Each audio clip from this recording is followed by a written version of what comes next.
तो साधकगण प्रार्थना करते अपने गुरु से। अब मुझे तो ये प्रार्थना इतनी अच्छी लगती है ना, वाह, कि हर सिद्ध शिष्य ये प्रार्थना करना चाहेगा।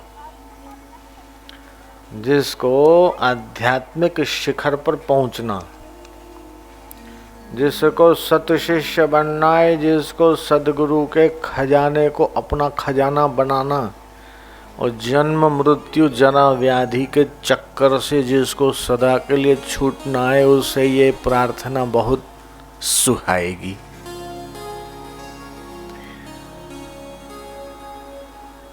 मुझे तो बहुत भाती है, कहो तो सुना दूं, आपको भी भानी चाहिए। तो हमारी तो दिल से ये प्रार्थना थी, है और रहेगी। ऐसा उठा दो, बोलो, उठा दो कि फिर गिर न पाए, फिर गिर न पाए।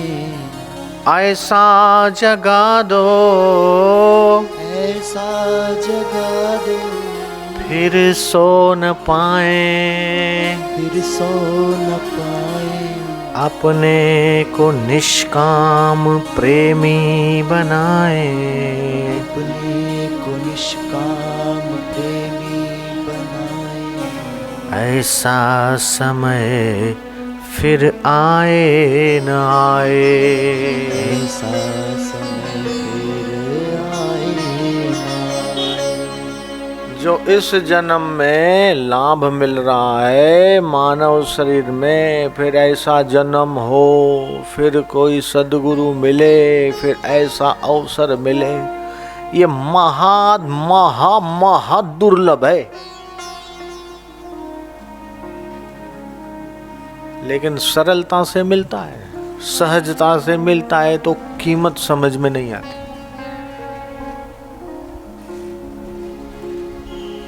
दो दिन पहले शनिवार को अनिल अंबानी आए थे बनारस। एयरपोर्ट उतरे, फिर सोनभद्र गए, फिर बंबई चले। तो समझो हमारा शिष्य बन जाए अंबानी बंधु, रिलायंस ग्रुप, साईं जी के पक्के चेले बन गए, अथवा अदानी ग्रुप, अथवा टाटा, रतन टाटा, अब तो निवृत्त हो रहे।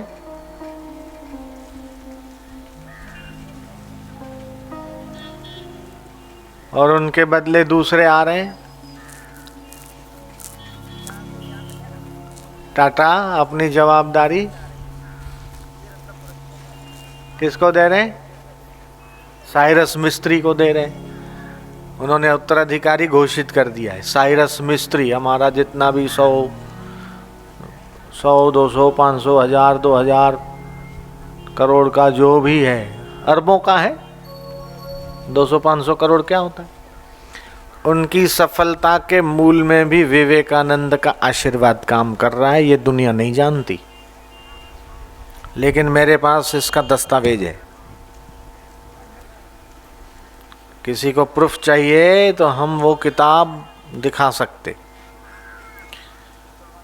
रेलवे में एक बर्थ पर विवेकानंद बैठे थे, सामने वाली बर्थ पर उनके जो मूल थे ना, जमशेद जी, वो बोले बाबा कुछ बताओ। जैसे ट्रेन में बाबा लोग, संत लोग आते जाते यात्रा में, हमारे भाग्य में क्या है, तकदीर में क्या है, हमारी उन्नति तरक्की। विवेकानंद ध्यानस्थ हुए, जा रहे होंगे कलकत्ता रांची, ये बंगाल से आने जाने वाली ट्रेन में, दोनों बैठे थे। ट्रेन में परिचय हुआ। विवेकानंद ने बोला तुम्हारे भाग्य में 3 खदानें, कोयले की, लोहे की, हीरे की। बोले जब आप इतना जानते हो तो ये भी बता दो कि हमारे लिए ठीक कौन सी रहे। तो विवेकानंद ध्यानस्थ हुए और ध्यान में उन्होंने देखा और फिर बताया कि तुम लोहे का काम करो और यहाँ रांची से इस दिशा में स्वर्ण रेखा नदी है, उसके किनारे तुम काम करो तो सफलता मिलेगी।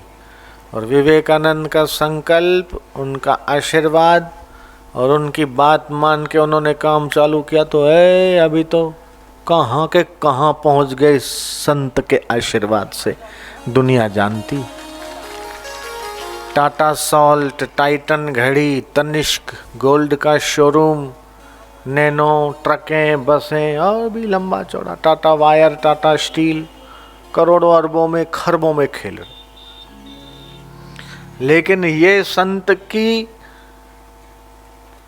पूरी कृपा नहीं हुई, ये तो संत की दासी जो प्रकृति है, भगवान की चली, ये तो उसकी कृपा है।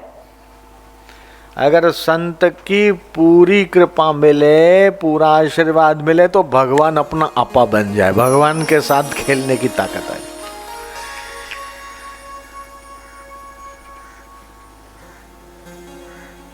तो संत शक्ति का पूरा बयान तो करने की शक्ति वाणी में नहीं है।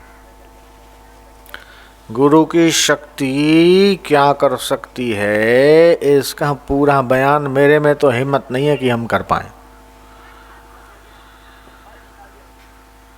क्योंकि जो भी बयान होगा उसमें भाषा का, शब्दों का, वाक्यों का और बुद्धि का आश्रय तो लेना ही पड़ेगा। लेकिन गुरु कृपा तो वो चीज है जहाँ वाणी जा नहीं सकती, मन की जहाँ पहुँच नहीं और बुद्धि जिसकी थाह पा नहीं सकती, उसको गुरु कृपा कहते।